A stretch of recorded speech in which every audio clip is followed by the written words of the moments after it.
मेरे प्रिय दर्शकों नमस्कार। प्रिय दर्शकों, ऋषि ज्योतिष में आपका स्वागत है। दर्शकों, सबसे पहले मैं आपका धन्यवाद देना चाहूंगा जो आप मेरे वीडियो बड़ी उत्साह से देख रहे हैं। आज के इस महत्वपूर्ण वीडियो में हम विचार करेंगे पितृ दोष के ऊपर। दर्शकों, जब भी कोई प्राणी जन्म लेता है उसके साथ पूर्व जन्मों के कर्मों का फल जुड़ा होता है। वे कर्म खुद के भी हो सकते हैं, माता पिता के हो सकते हैं, या अन्य पूर्वजों के भी हो सकते हैं। जिस प्रकार हम पूर्वजों द्वारा संचित की हुई संपत्ति का उपयोग करते हैं, उपभोग करते हैं, ठीक उसी प्रकार उनके शुभ और अशुभ कर्मों का प्रभाव भी हमारे ऊपर आता है। और जब भी किसी प्राणी का जन्म होता है उसी के अनुसार ग्रहों की स्थिति बनती है।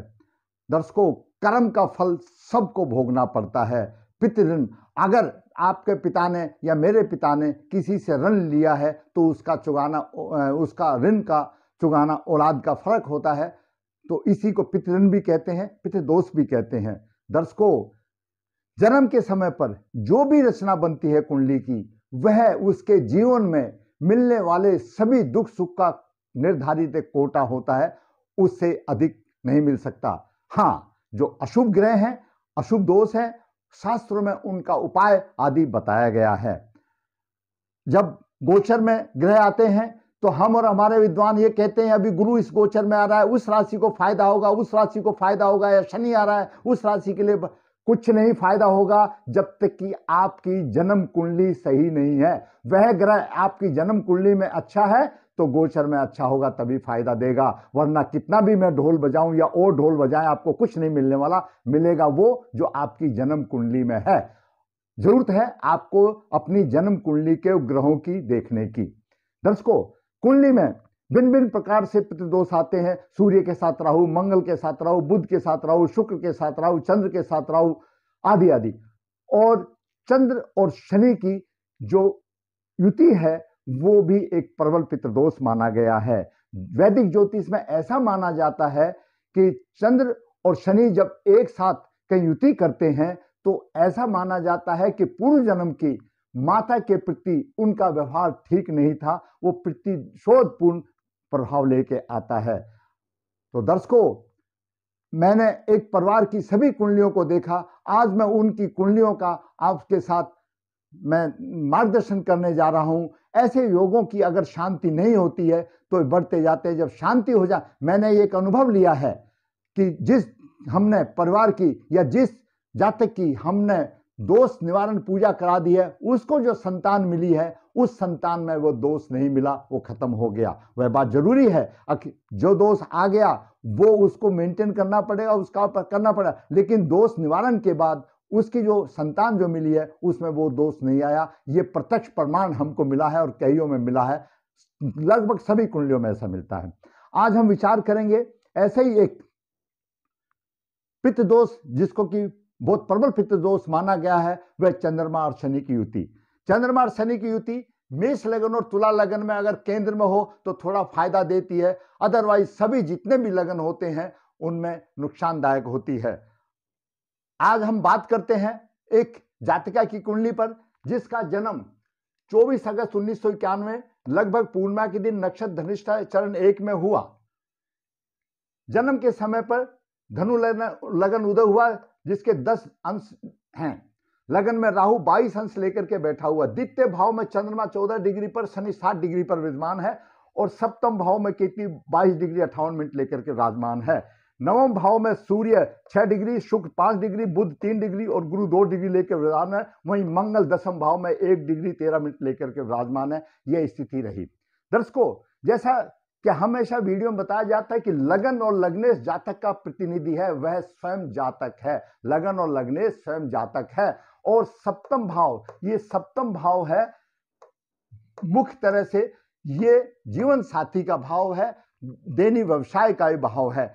और जीवन में खुद भी अच्छा होना चाहिए और जीवन व्यापन करने के लिए जीवन साथी भी अच्छा होना चाहिए, तभी इतना लंबा एक जीवन व्यतीत किया जाता है। अगर ये सब है तो बाकी हमको सब इनका प्रभाव भी अनुकूल मिलता रहेगा। जब वो खुद ही पीड़ित है, लगन खुद ही पीड़ित है, लगन खुद ही कमजोर है और उसमें जीवन साथी का योग नहीं है, तो पूरा 60, 70, 80, 90, 100 साल बैठ करके क्या करेगा, थोड़ा सा विचार करके देखो। जिसका नाम जीवन साथी दिया, बिना जीवन साथी के जीवन कैसा होगा। दर्शकों, विचार करते हैं थोड़ा। मैंने ग्रहों की स्थिति बताई आपको। सूर्य लगन 10 डिग्री लेकर के राज में है, तो लगन का स्वामी नवम भाव में गुरु 2 डिग्री लेकर के अस्त है, लग्नेश अस्त है।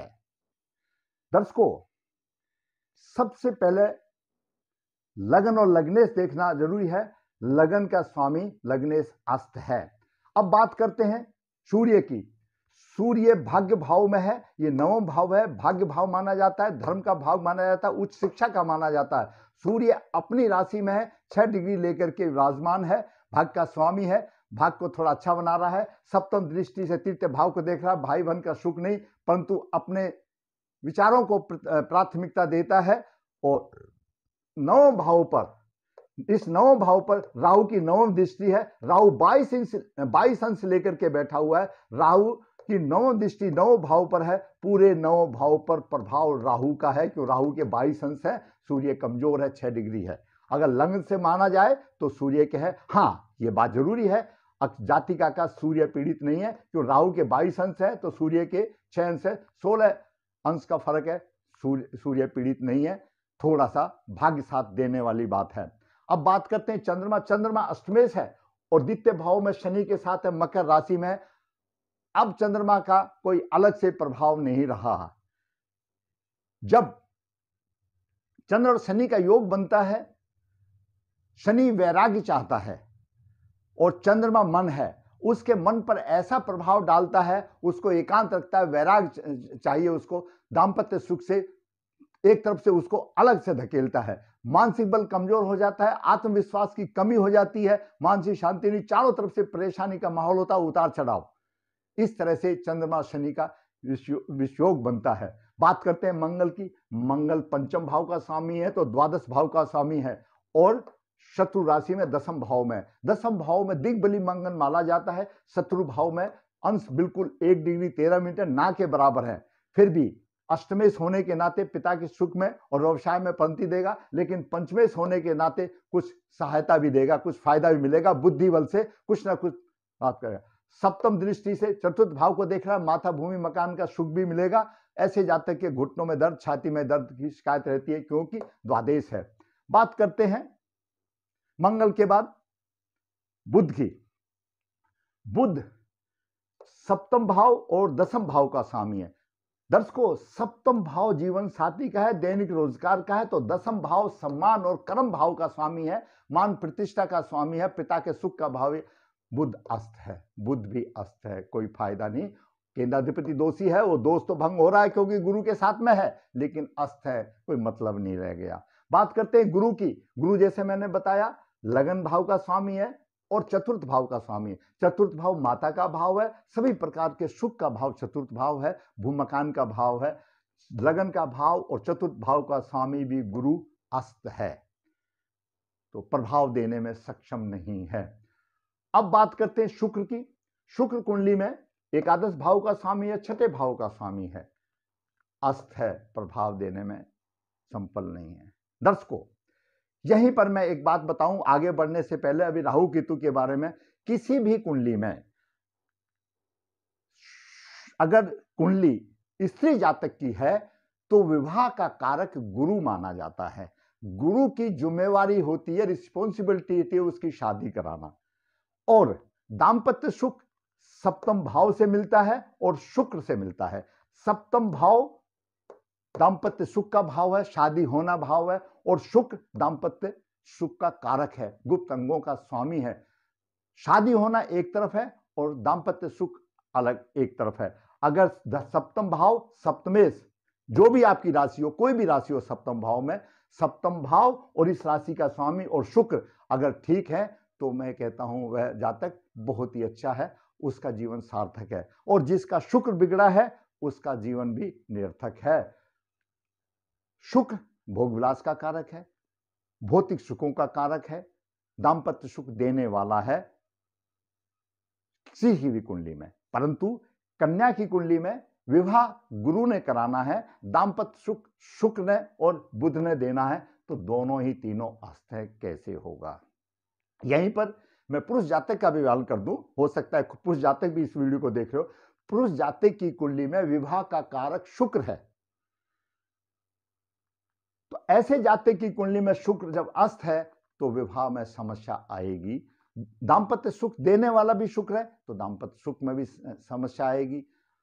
सप्तमेश का स्वामी बुध अस्त है तो विवाह में भी, यानी तीनों ग्रह अस्त हैं तो कैसे दाम्पत्य सुख मिले, बड़ा मुश्किल है।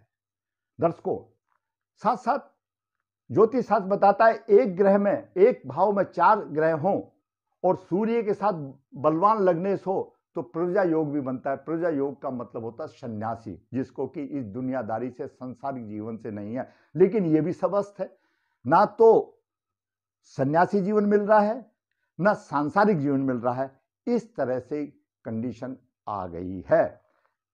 ना दाम्पत्य सुख मिल रहा है ना सांसारिक जीवन मिल रहा है। पढ़ाई पढ़ी, ग्रेजुएशन तक लड़की पढ़ी, आगे कुछ नहीं हो रहा। और 91 की पैदाइश है, माता को, पिता को चिंता होना स्वाभाविक है, क्योंकि ये तो सब अस्त है। बात करते हैं लगन में राहु की।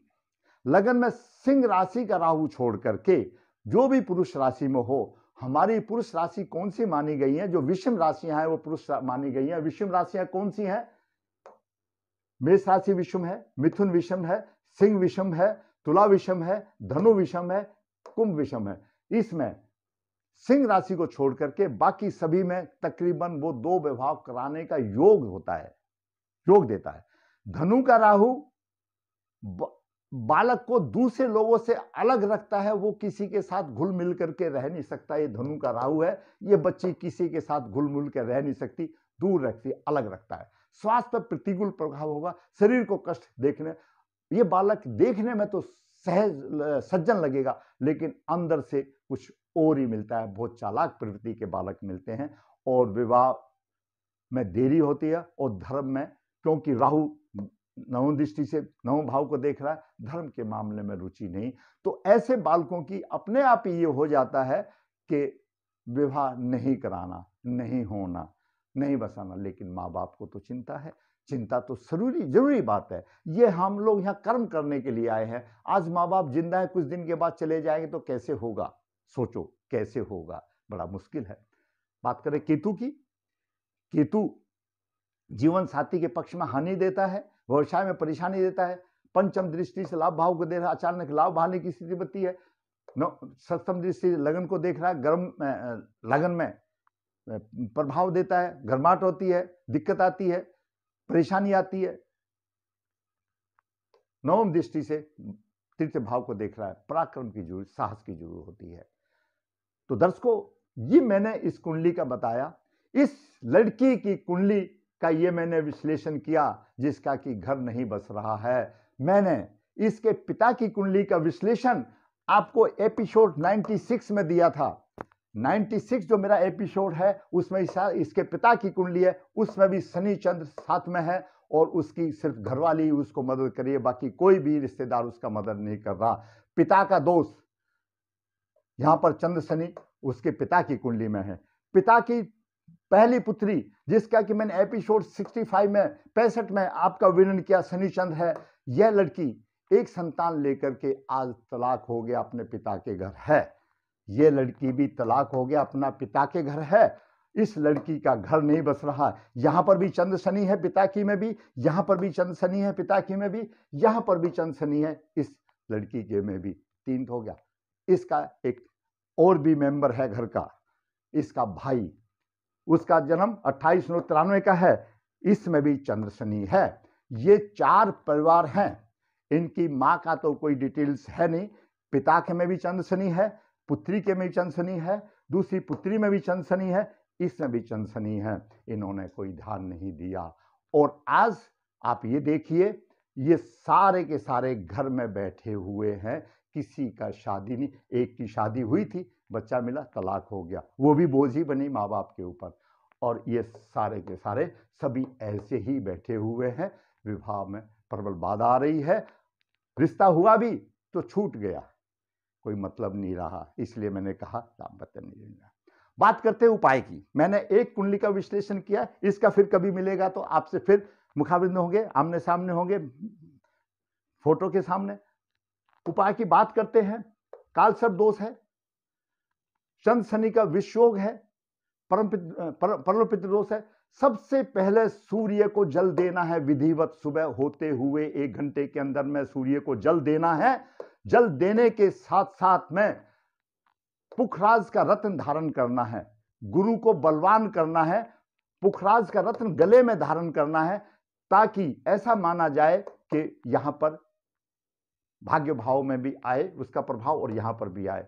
इस जातिका को सूर्य को जल देना है, दोष निवारण के साथ साथ सूर्य को जल देना है, पुखराज का रत्न धारण करना है, और शनि को के लिए हर शनिवार को पीपल को जल देना है। पितृदोष निकालना है, कालसर्प दोष निकालना है, चंद्र शनि का विषयोग निकालना है। ये सारे दोष निकालने के बाद केम ध्रुम योग भी निकालना है। ये दोष निकाले, पुखराज का रत्न धारण करे। ऐसे कितने ही बच्चे जो ऐसे थे जिन्होंने श्रद्धा से किया, उनकी थोड़ी बहुत तो लाइन जरूर सिद्ध रही है, थोड़ी बहुत रेलगाड़ी उनकी पटरी पर चढ़ी है। हो सकता है भगवान इसकी पटरी पर चला दे। एक बात जरूर है कि ये दोष निकालने के बाद जो भी संतान होगी वो चंद्र और शनि लेकर के नहीं आएगी। ये मेरा विश्वास है, ये मेरा इतना मेरे अनुभव का विश्वास है, कोई औलाद लेकर नहीं आएगी।